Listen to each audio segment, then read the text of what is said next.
Dukung dakwah ini terus mengudara. Kajian gratis ini berjalan atas izin Allah dan dukungan tulus dari Anda. Bersama kita sebarkan kebaikan seluas-luasnya. Yuk jadi bagian dari tim kebaikan kami dengan mendukung operasional dakwah. Jazakumullahu khairan kasiran. اللهم إنا نسألك علما نافعا ورزقا طيبا وعملا متقبلا اللهم إنا نسألك الخير كله ونعوذ بك من الشر كله اللهم انصر المجاهدين وارحم المستضعفين ودمر أعداء الدين واطمس على أموالهم آمين يا رب العالمين. Alhamdulillah kaum muslimin rahimakumullah, kita lanjutkan pengajian hadis dari kitab Sunan At-Tirmidzi rahimahullahu taala. Dan kita sudah sampai pada kitab tentang tafsir Al-Quran, yaitu pada hadis 2981. Faqala al-muallif rahimahullah ta'ala wa nafa'ana bihi wa bi'ulumihi fid darain amin. Neganya putus-putus Pak.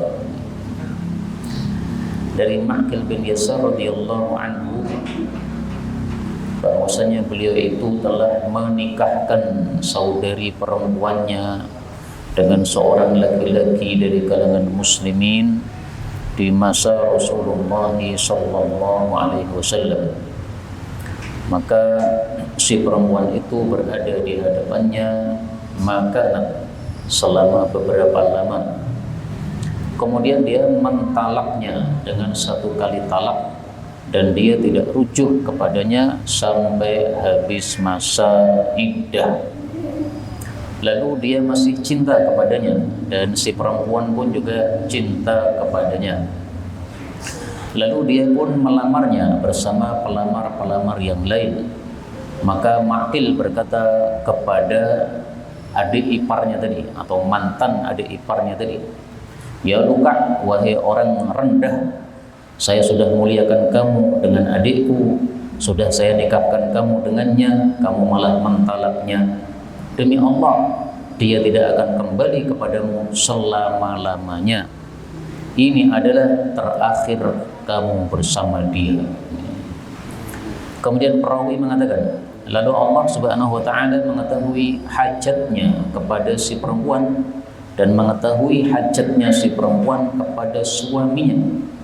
Lalu Allah Subhanahu wa taala menurunkan ayat, "Wa idza talaqtumun nisaa fabalaghna ajalahun."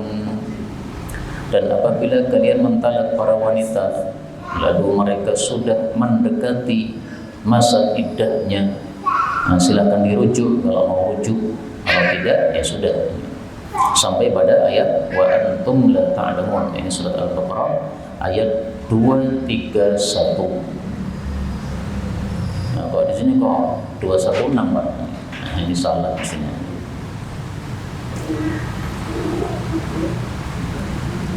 Yang salah yang ini.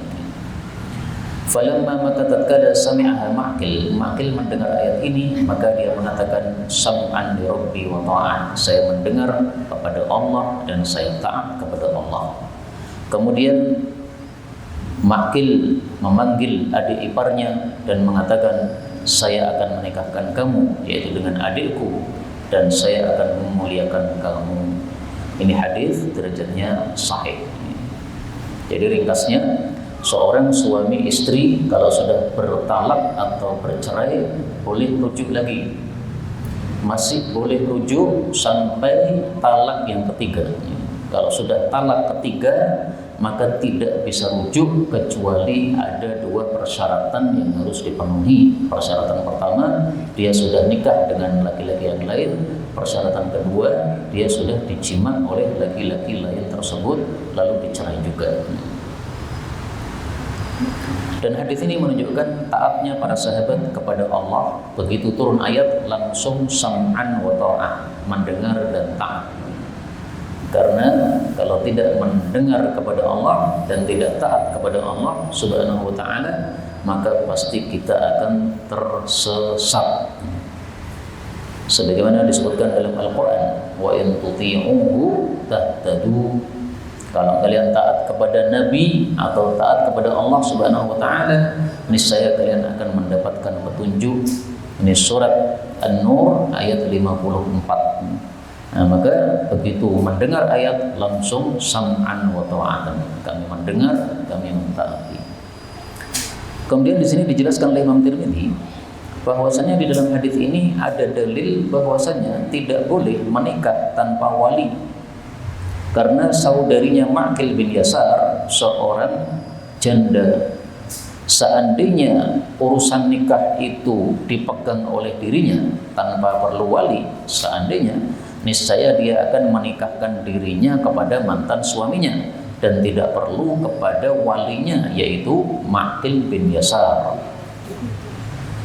Nah, sementara Allah Subhanahu wa taala di dalam ayat tadi Allah bicara kepada para wali, yaitu Allah mengatakan la ta'duluhunna ayyankihna azwajahun. Kalian jangan melarang wahai para wali kepada orang yang kamu wali untuk menikah dengan mantan suaminya. Nah, berarti walinya itu punya hak untuk menikahkan orang yang dia menjadi wali terhadapnya. Dan ini sesuatu yang diyakini oleh mayoritas para ulama. Ini ayatnya ya.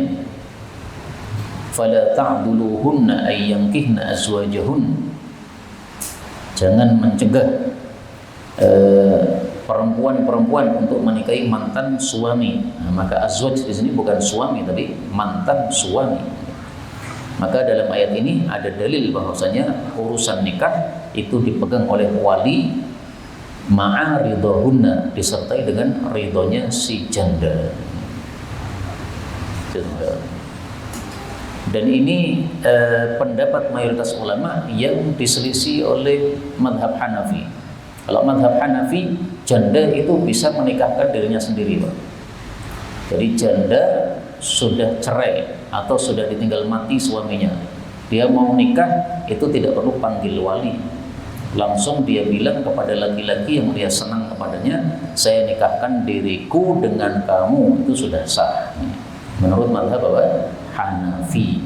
Nah, kita tidak usah pakai mazhab tersebut karena di sini fala ta'duluhunna, ya, wali itu yang diajak bicara oleh Allah untuk tidak boleh melarang perempuan menikah kepada mantan suami, berarti dia janda. Maka janda pun tetap tidak bisa menikahkan dirinya sendiri. Nah, terus mazhab Hanafi itu dalilnya apa? Mazhab Hanafi ya punya dalil, Pak.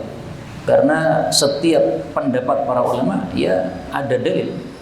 Dalilnya ya ayat yang kita baca tadi pada kalimat yang kihna azwajahun, menikahi mantan suami. Menikahi mantan suami. Siapa yang menikahi? Ya si perempuan. Nah, berarti si perempuan punya hak untuk menikahi. Nah, berarti apa?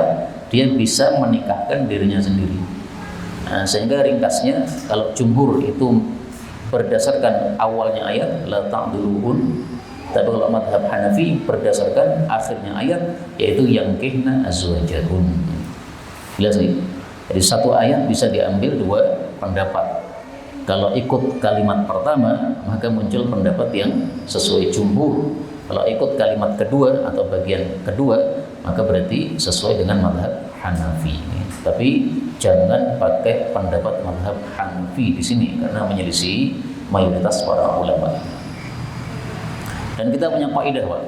Kaidahnya mengatakan qaulul jumhur, ucapan mayoritas ulama, lahu quwwatun, memiliki kekuatan. Meskipun tidak selalu pendapat mayoritas itu benar, tidak selalu. Bisa saja kebenaran itu justru diletakkan oleh Allah pada yang minoritas, bisa. Tetapi ketika mayoritas berpendapat sesuatu, nah itu ada tanda-tanda bahwasanya pendapat tersebut ada kekuatan. Seperti misalnya pengajian seperti ini, semuanya mengatakan A, satu orang dari panjenengan mengatakan B. Nah, itu berarti pendapat yang mayoritas lebih kuat. Misalnya diusulkan atau ditawarkan pengajiannya ini dilanjutkan atau tidak. Nah, yang mayoritas mengatakan dilanjutkan meskipun mike kadang-kadang mati-mati. Nah, satu orang berpendapat sekalian ditiadakan saja karena mike mati-mati nganyel ke. Nah, berarti pendapat yang mayoritas itu yang lebih kuat nih. Karena ternyata apa? Banyak yang lebih setuju untuk dilanjutkan. Berikutnya 2982 dari Abu Yunus, dia adalah mantan budaknya Aisyah radhiyallahu anha. Dia mengatakan telah menyuruhku Aisyah untuk menulis kepadanya mushaf Al-Quran. Nah, zaman dulu itu mushaf belum ada pencetaknya, Pak. Jadi ditulis dengan tangan. Dan Aisyah minta dituliskan mushaf, itu bisa jadi beliau tidak hafal seluruh Quran. Dan tidak masalah, tidak harus orang itu hafal seluruh Al-Quran. Bisa jadi juga sebenarnya dia hafal Quran, tetapi ada saran dari Nabi untuk membaca mushaf Quran. Man sarrahu ayyuhibballaha wa rasulahu, siapa yang senang untuk bisa cinta kepada Allah dan Rasul, falyaqra fil mushaf, hendaklah membaca mushaf Quran. Nah, bisa jadi Aisyah sebenarnya sudah hafal 30 juz, tapi kenapa dia pilih baca Quran? Nah, karena ada fadilahnya ini. Jadi kalau kita baca Quran itu kita melakukan dua hal, mulut kita membaca, mata kita melihat. Nah, maka dua-duanya mendapatkan fadilah, yaitu mulutnya dan matanya. Dan saya barusan membaca satu kitab yang bagus. Kitabnya judulnya adalah Al-Adab, karya Al-Imam Al-Baihaqi. Ini wafat 458.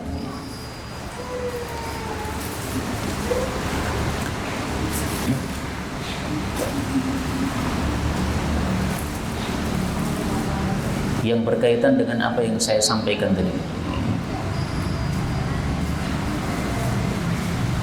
Perkataan dari Ibnu Mas'ud, dia mengatakan, barang siapa yang senang bahwasanya dia itu tahu bahwa dia itu cinta kepada Allah dan Rasulnya, maka hendaklah dia perhatikan. Kalau dia itu suka kepada Al-Quran, berarti dia suka kepada Allah dan Rasulnya. Nah, jadi untuk menilai diri kita itu sebenarnya cinta Allah atau tidak, nah, itu gampang, Pak. Apakah kita suka membaca Quran? Kalau suka membaca Quran, kata Ibnu Mas'ud, berarti kamu cinta Allah. Berarti kalau dibalik ya, tidak suka membaca Quran, berarti apa? Tidak suka atau benci sama Allah. Meskipun kita nggak ngaku, aku nggak benci. Lah nggak benci kok nggak baca? Nah, berarti apa? Tidak suka. Nah, ini teori dari Ibnu Mas'ud radhiyallahu taala anhu yang barusan saya baca dari kitab Al-Adab karya Al-Imam Al-Baihaqi rahimahullahu taala. Jadi ini kitab baru yang saya miliki. Dan kemudian tadi pagi saya baca, ini sekarang saya sampaikan sebagian. Kemudian Aisyah mengatakan kepada mantan budaknya tadi, kalau kamu sudah sampai pada ayat ini, maka kasih tahu saya, yaitu ayat Hafidhu 'alas salawati was salatil wusta, Baqarah 238. Jagalah salat-salat 5 waktu dan jagalah salat yang terbaik. Nah, begitu saya sudah sampai pada ayat itu, saya kasih tahu Aisyah, lalu dia mendiktekan kepada saya. Ini, tulis gini. Hafidhu 'alas salawati was salatil wusta wa salatil 'asr. Jagalah salat 5 waktu dan salat yang terbaik dan salat asar. Wa qumu lillahi qanitin. Dan berdirilah, maksudnya salatlah karena Allah dengan khusyuk. Khusyuk atau diam. Qanitin itu artinya khusyuk atau diam. Terus Aisyah mengatakan, saya mendengar ayat tersebut dari Rasul sallallahu alaihi wasallam. Dan hadis ini derajatnya sahih. Tapi meskipun derajatnya sahih, tetapi tulisan ini wasalatil asri ini tidak sesuai dengan tulisan mushaf Quran yang berada sekarang ini, yaitu mushaf Utsmani. Nah, dulu sudah pernah kita sampaikan Kalau tulisannya tidak sesuai mushaf Utsmani, itu namanya qiraah yang apa? Yang syadzah, qiraah yang tidak mutawatir. Nah, qiraah yang tidak mutawatir tidak bisa digunakan untuk bacaan Quran. Sehingga tidak boleh kita membaca ayat ini dengan tambahan wasalatil asri. Mungkin ada yang bertanya, lah ini kan Aisyah mengatakan, saya dengar Nabi membaca seperti itu, dan ini hadisnya kan sahih. Nah, maka jawabnya adalah, betul Nabi pernah baca seperti itu. Tapi itu pada ardhah ula, pada bacaan yang pertama. Nabi kan setiap Ramadan kan setor sama Jibril kan. Nah, pada setoran yang terakhir itu sudah tidak dibaca lagi. Nah, sementara para sahabat itu hanya mengambil setoran yang terakhir. Jadi seolah-olah setoran pertama itu sudah mansuh, Pak. Kalau ada tambahan-tambahan lafal yang tidak dibaca pada setoran yang terakhir. Jelas gitu. Nah, supaya kita tidak salah paham kemudian menolak hadis yang dhaif, yang sahih, tidak menolak. Kita tetap menerima hadis ini, hanya saja karena tidak mutawatir maka tidak bisa dijadikan sebagai bacaan. Lah kemudian gara-gara tambahan wasalatil asri, ini para ulama kemudian berselisih pendapat, salatil wusta itu sebenarnya apa? Salat yang terbaik itu apa itu? Ada banyak pendapat. Pendapat yang populer ada 3. Yang pertama, salatil wusta, salat yang terbaik itu adalah salat asar. Ini adalah pendapat mayoritas para ulama. Yang kedua, pendapat Aisyah, salatil wusta itu adalah salat duhur. Makanya di sini ada tambahan wasalatil asri. Berarti salatil wusta itu bukan salat asar karena ada wa dan ya. Sehingga kalau wusta diartikan salat asar, lucu. Salat asar dan salat asar kok diulang 2 kali. Nah, padahal 2 kalimat yang berbeda. Berarti wusta adalah salat duhur. Tapi karena qiraahnya tidak mutawatir sehingga pendapat ini tidak begitu kuat. Demikian juga ada satu hadis yang menunjukkan bahwa salatil wusta adalah salat duhur, tetapi hadisnya tidak sahih. Salatul wusta, salat wusta adalah awal salat ta'tika ba'da salatil fajr, yang datang padamu setelah salat subuh. Salat subuh yaitu apa? Duhur. Tapi hadis ini mursal. Karena mursal berarti dhaif, karena mursal itu sanadnya putus. Nah, pendapat yang ketiga, salatil wusta itu adalah salat subuh. Salat pertama adalah salat asar, yang kedua adalah salat duhur, yang kedua adalah salat subuh. Masih ada lagi pendapat-pendapat yang lain, tapi yang populer adalah 3 tersebut.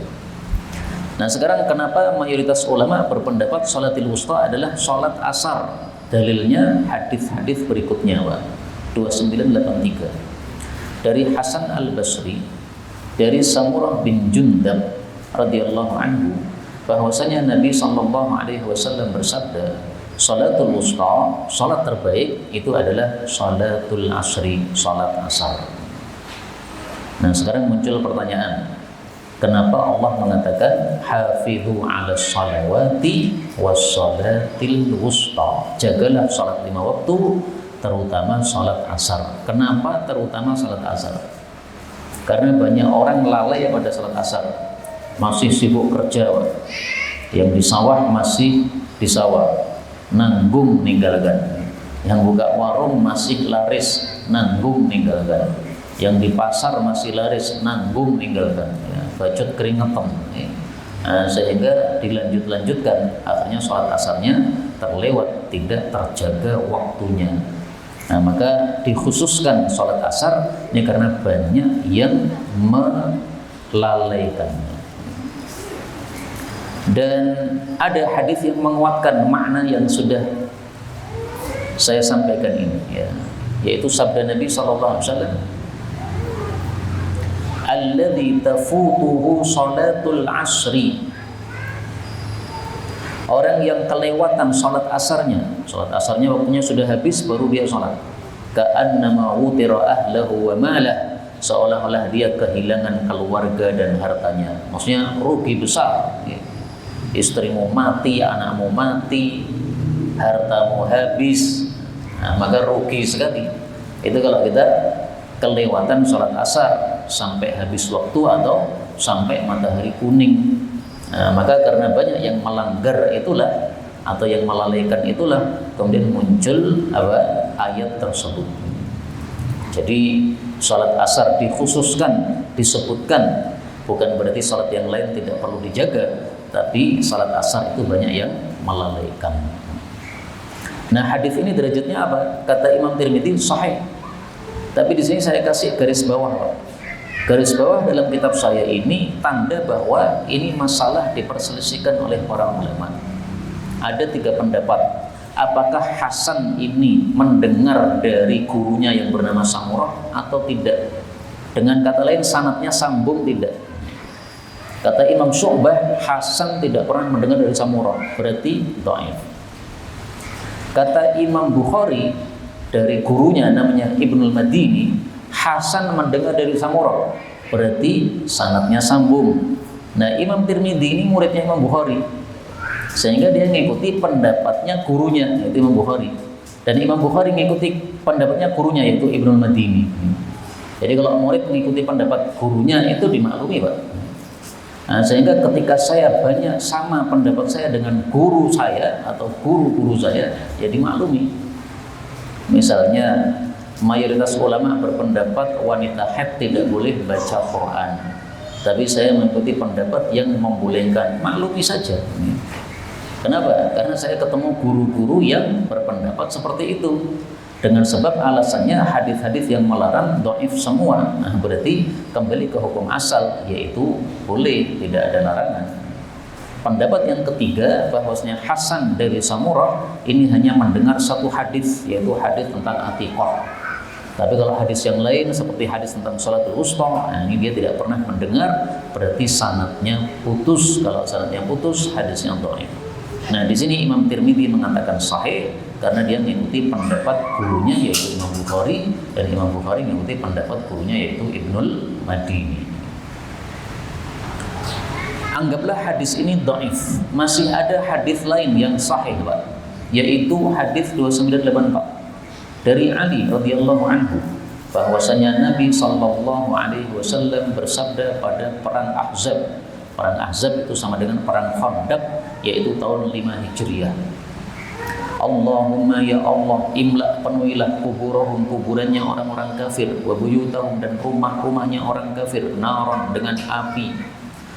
Kenapa? Kama, sebagaimana syaghaluna, mereka sudah menyibukkan kami an salatil wusta, dari salat yang terbaik, hatta ghabatis syamsu, sampai tenggelamnya matahari. Salat yang sebelum tenggelam matahari adalah salat asar. Nah, berarti salatil wusta ini adalah salat asar. Nah, kenapa Imam Syafi'i kok memilih pendapat salatil wusta adalah salat? Imam Syafi'i berpendapat salat subuh. Kenapa beliau malah pilih pendapat tersebut? Nah, kata para ulama, karena beliau belum mendengar hadis ini. Seandainya beliau mendengar hadis yang sahih ini, pasti beliau akan mengikuti sesuai hadis yang sahih ini. Karena Imam Syafi'i punya prinsip, pendapat saya harus sesuai dengan hadis yang sahih. Berikutnya 95. Ini dalil yang menguatkan lagi dari Abdullah bin Mas'ud radhiyallahu anhu berkata, Rasulullah sallallahu alaihi wasallam bersabda, salatul wusta, salat terbaik itu adalah salatul asri, salat asar. Kata-kata wusta itu kadang diartikan tengah, kadang diartikan terbaik, sesuai kondisi kalimatnya, Pak. Nah, di sini yang dimaksud salat asar. Bisakah kita artikan sholat tengah? Bisa, karena dia tengah-tengah antara 2 sholat siang dan 2 sholat malam. Sholat malamnya adalah maghrib sama isya, ini sudah masuk waktu malam. Sholat siangnya adalah subuh sama duhur, ini waktu siang. Karena kalau kita bagi hari menjadi 2, ada siang ada malam. Nah, siang itu mulainya fajar, malam itu mulainya tenggelam matahari. Nah, maka seandainya wusta ini diartikan tengah-tengah masih bisa ya. Hanya saja paling sering kata-kata wusta diartikan yang terbaik. Contohnya apa? Kata-kata wusta diartikan yang terbaik. Misalnya sabda Nabi sallallahu alaihi wasallam. Beliau mengatakan al-walid awsatu abwabil jannah. Orang tua itu adalah paling bagusnya pintu jannah. Artinya kalau pengen masuk pintu jannah yang terbaik, maka bakti sama orang tua. Nah, itu akan menyebabkan masuk pada awsat, pintu jannah yang terbaik, bukan yang tengah-tengah, Pak. Tengah berarti apa? Yang sedang-sedang, bukan begitu ya, tapi terbaik, yang tertinggi. Berikutnya 86 dari Zaid bin Arqam radhiyallahu anhu, dia berkata, adalah kami para sahabat Nabi sallallahu alaihi wasallam biasanya bicara, yaitu ngobrol di masa Nabi sallallahu alaihi wasallam ketika sedang salat. Nah, ini di awal Islam masih boleh. Fanazalat, lalu turunlah ayat wa qumu, dan berdirilah, maksudnya salatlah, lillahi, ikhlas karena Allah, qanitin, dalam keadaan kunut. Nah, kunut itu apa? Ditafsiri oleh Zaid, fa umirna, kami disuruh bisukuti, untuk diam. Nah, berarti qanitin ini artinya apa? Diam. Diam maksudnya diam dari bicara kepada manusia. Jadi bukan berarti diam menengok, bukan ya. Kalau kita salat diam ya tidak sah. Karena Allahu Akbar, nah ini wajib diucapkan. Takbiratul ihram maksud saya. Fatihah wajib diucapkan, yang rukun-rukun wajib diucapkan. Dan kata-kata qanit ini ada dua tafsiran. Tafsiran yang pertama, qanitin diartikan diam berdasarkan hadis ini. Tafsiran yang kedua, qanitin diartikan khusyuk. Karena kata-kata kunut itu memang termasuk lafal yang mustarak. Mustarak itu satu kata yang artinya bisa banyak. Diartikan khusyuk bisa, diartikan diam bisa, diartikan berdiri bisa, diartikan tunduk juga bisa. Banyak sekali Pak arti dari kata-kata kunut. Makanya ada doa kunut nazilah ya. Nah itu bukan doa diam, nggak benar ya. Kalau kunut diartikan diam ya nggak jadi doa ya. Nah kunut itu adalah kita tunduk, kita menundukkan diri kepada Allah untuk minta kepada Allah Subhanahu wa ta'ala supaya doa kita dikabulkan oleh Allah Subhanahu wa ta'ala. Maka kata-kata kunut ini kalau menerjemahkan kita harus melihat kondisi kalimatnya. Saya kasih contoh kunut yang artinya bukan diam, tapi artinya berdiri. Afdalus sholati tulul kunut, salat paling utama adalah yang lama berdirinya. Hadis sahih riwayat Muslim. Tulul kunuti fi shalah, lama berdiri ketika salat, yukhaffifu sakaratil maut, meringankan sakaratul maut. Nah, jadi kalau salat jangan cepat-cepat Pak, nanti sakaratul mautnya susah. Tapi hadis ini derajatnya palsu Pak. Jadi gimana? Ya tetap jangan cepat-cepat. Karena tadi hadisnya sahih yang pertama tadi ya. Salat paling utama adalah lama panjang. Panjangnya apa? Lama berdiri. Panjang berdirinya. Tapi jangan keterlaluan lamanya sehingga bisa memberatkan kepada jamaah kalau menjadi imam. Lama yang normal. Berikutnya 87 dari Bara' radhiyallahu anhu tentang ayat wala tayammamul khabith, jangan kalian bersengaja kepada barang yang jelek minhu dari harta kalian, tumfikun, kalian sedekahkan. Nah, jadi sedekah tidak boleh menyengaja yang jelek, yang sudah bosok dikasihkan, tidak boleh. Dan ini ayat ini turun berkaitan dengan siapa? Nazalat, ayat ini turun fina, pada kalangan kami ma'syarul ansar, yaitu seluruh orang-orang ansar. Kami ini dulu adalah pemilik pohon-pohon kurma. Ada seseorang di antara kami datang dari pohon kurmanya sesuai dengan kadar banyaknya dan sedikitnya. Artinya ada yang sedekah banyak, ada yang sedekah sedikit sesuai dengan pohon kurma yang dia miliki. Nah, ada seseorang itu datang membawa 1 dompol atau 2 dompol lalu digantungkan di masjid, sehingga ahli sufah yang tidur di masjid yang mereka itu tidak punya makanan, maka mereka itu kalau lapar mendatangi dompolan tadi, kemudian dia pukul dengan tongkatnya sehingga jatuhlah kurma-kurma busur dan kurma-kurma tamar, lalu dia makan. Nah, jadi cara sedekah di masa dulu salah satunya gitu, Pak. Pisang sak lirang dibawa ke masjid, gantungkan. Siapa yang mau ngambil motel makan. Nah, sekarang ini modelnya bukan pisang digantung, Pak, tapi kopi dan sebagainya, atau apa, Jumat berkah dan sebagainya. Nah, maka seandainya masjid ini mau mengamalkan hadis ini, silahkan siapkan kopi di luar, sehingga siapapun yang mampir bisa ngopi dulu. Atau pakai teori lama nggak apa-apa, ya, pakai dompolan. Kalau zaman dulu kan dompolan kurma. Nah, kalau di Indonesia ya berarti dompolan pisang tadi, ya, pisang sak lirang. Nah, dicoba selama 1 pekan kira-kira gimana, ya, efeknya ada, efeknya enggak. Barangkali banyak nanti yang datang ke sini, ya, terutama mime itu nanti akan apa, mampir ke pisang-pisang tadi. Banyak sekali apa yang datang ke masjid. Di sini dikatakan busur. Apa itu busur? Busur itu kurma yang masih muda. Kalau tamar itu kurma yang sudah tua, yang sudah hitam. Jadi orang Arab itu mengurutkan kurma itu ada 6 urutan, Pak. Yang pertama, yang paling muda, masih apa, sangat kecil, itu namanya tal'un. Kalau sudah agak gede dikit namanya khulalun. Kemudian balahun. Kemudian busrun, kemudian rutobun, kemudian tamrun.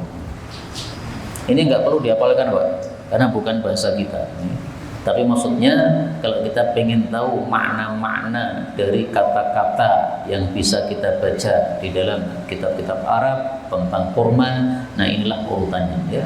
Tal'un, khulalun, ini yang pertama. Balahun, busrun, ini yang kedua. Rutobun, tamrun, ini yang ketiga. Dalam hadis tentang Nabi buka puasa itu beliau memulai dengan rutob kalau ada, kalau tidak ada memulai dengan tamar. Nah, adapun busrun tidak diambil oleh Nabi, karena busrun ini tampaknya masih sepet gitu, Pak. Jadi sudah kuning-kuning, ya, tapi ketika dimakan tuh ada sepetnya. Karena saya pernah dikasih orang 1 dompol, Pak. 1 dompol, nah itu ada yang rutobnya, ada yang busernya.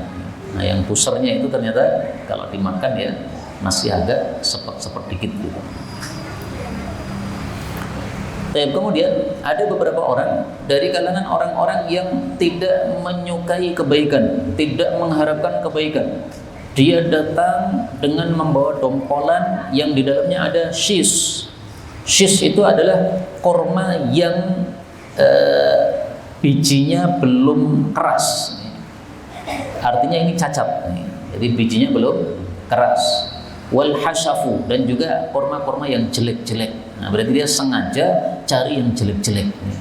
Kalau sekarang di Indonesia ya pisang yang sudah hampir bosok gitu ya, dibawa ke masjid.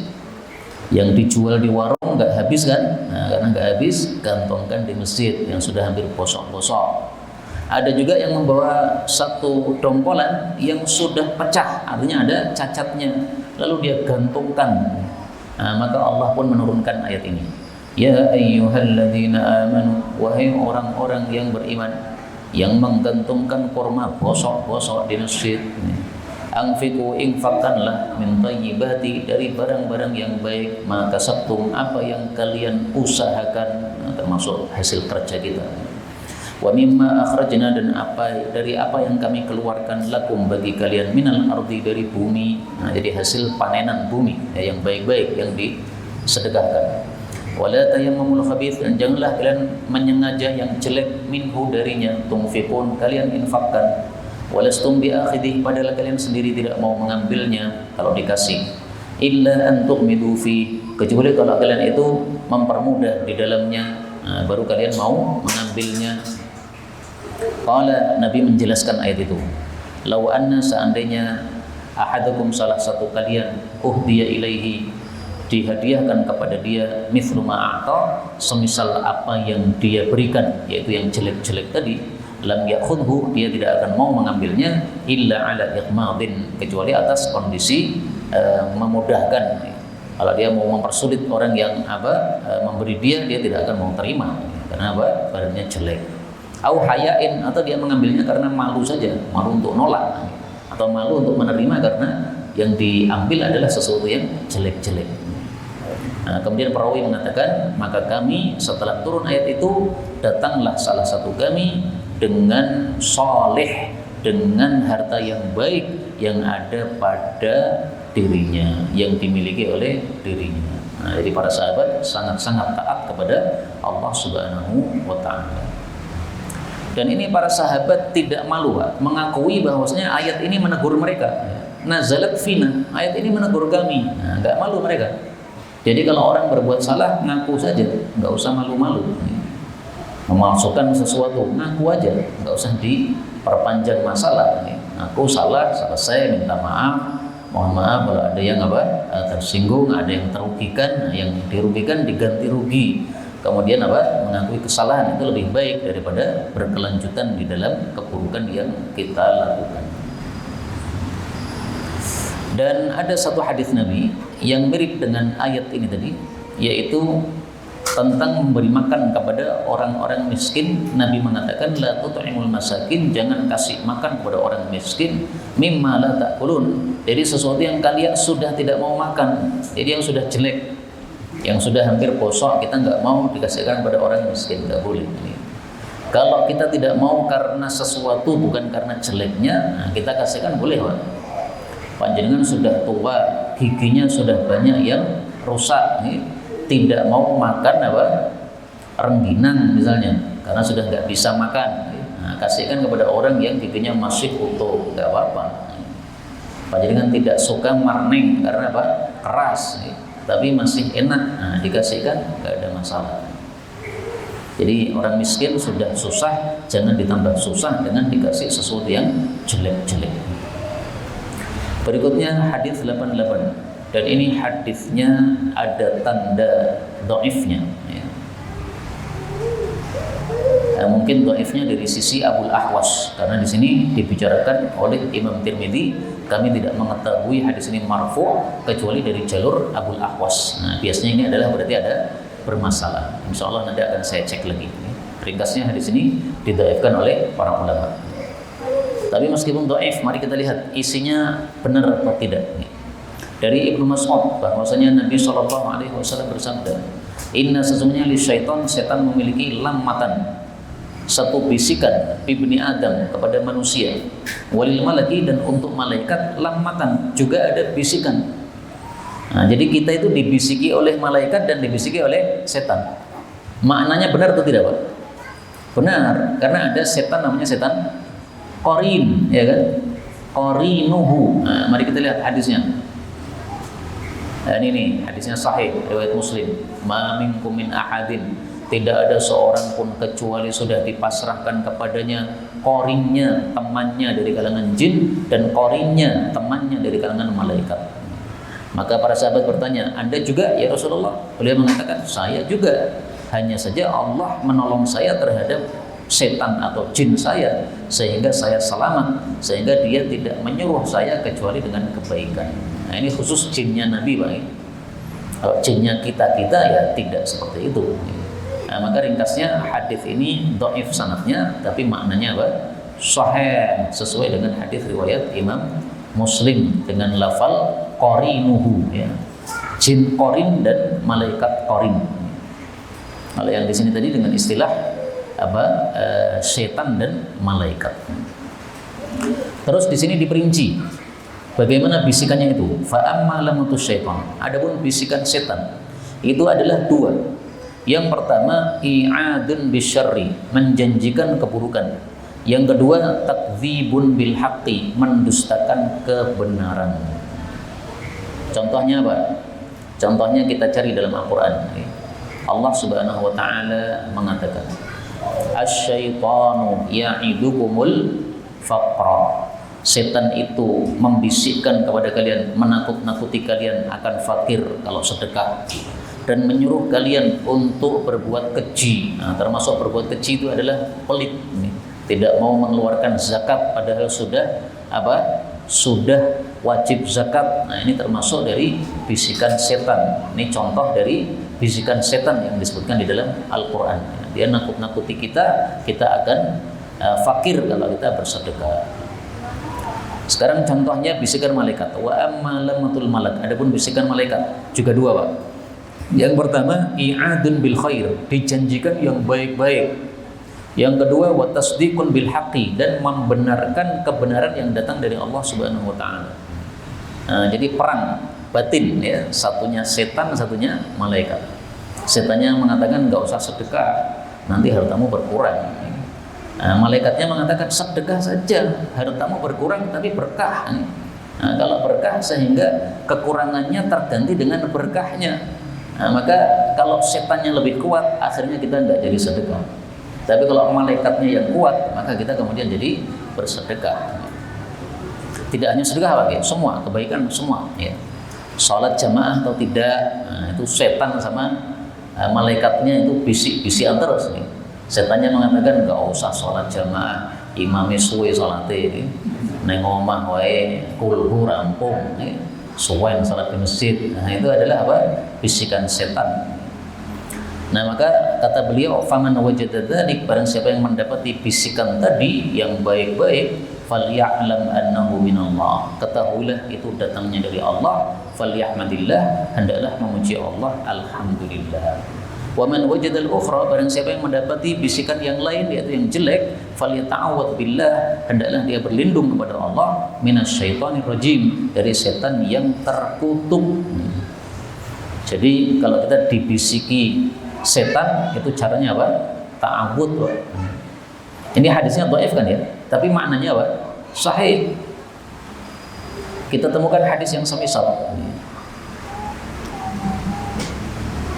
La dhahaba anhuma yajid. Kata Nabi, inilah a'lamu kalimah. Saya tahu satu kata yang kalau diucapkan oleh orang yang marah tadi, pasti akan lenyap marahnya. Yaitu kalau dia mengucapkan a'udzubillahi minasyaitonir rajim, pasti akan lenyap marahnya, karena marah itu sumbernya dari setan. Nah, maka hadis ini sekali lagi sahih dari sisi maknanya, meskipun dhaif dari sisi sanadnya. Dan betapa banyak hadis yang seperti itu. Dan barusan tadi sore saya mengumpulkan beberapa hadis yang didhaifkan oleh Syekh Albani tapi disahihkan oleh Syekh Dia. Nah, itu ternyata saya temukan banyak yang maknanya sahih. Ini Al-Mi'atul Mukhtarah, 100 hadis yang terpilih mimmakhtarah Dia, yang dipilih oleh Imam Dia, disahihkan oleh Imam Dia di dalam kitab Al-Mukhtarah. Ini ada 121 hadis sebagai contoh ya. Nah, kemudian di sini saya sebutkan beberapa hadis yang beliau sahihkan, kemudian dihasankan oleh Syekh Albani, ada juga yang disahihkan oleh beliau dan didhaifkan oleh Syekh Albani. Bahkan ada yang beliau sahihkan tetapi kata Syekh Albani palsu, Pak. Nah, kalau ini saya belum meneliti. Kok bisa penilaiannya sangat jauh ya? Satunya mengatakan sahih, satunya mengatakan palsu. Ini perlu dicek lebih jauh lagi. Ini kira-kira yang benar yang mana? Yang mengatakan sahih atau yang mengatakan palsu? Jangan-jangan memang ada perawi palsunya tetapi maknanya bisa diterima. Contohnya ini, Pak. 2 rakaat dari orang yang sudah keluarga lebih baik daripada 82 rakaat dari jomblo. Nah, ini kalau kita terima secara mutlak ya palsu ya, tidak harus begitu kan. Karena sholat itu tergantung apa? Khusyuknya. Apakah berarti kalau jomblo itu tidak mungkin khusyuk? Bisa jadi malah jomblo khusyuk karena nggak ada tanggungan. Nah, yang sudah keluarga malah ra khusyuk, utangi pirang-pirang, Allahu Akbar kelingan utang mono. Rakaat kedua utang yang kedua, macam-macam jadinya malah pikirannya kacau.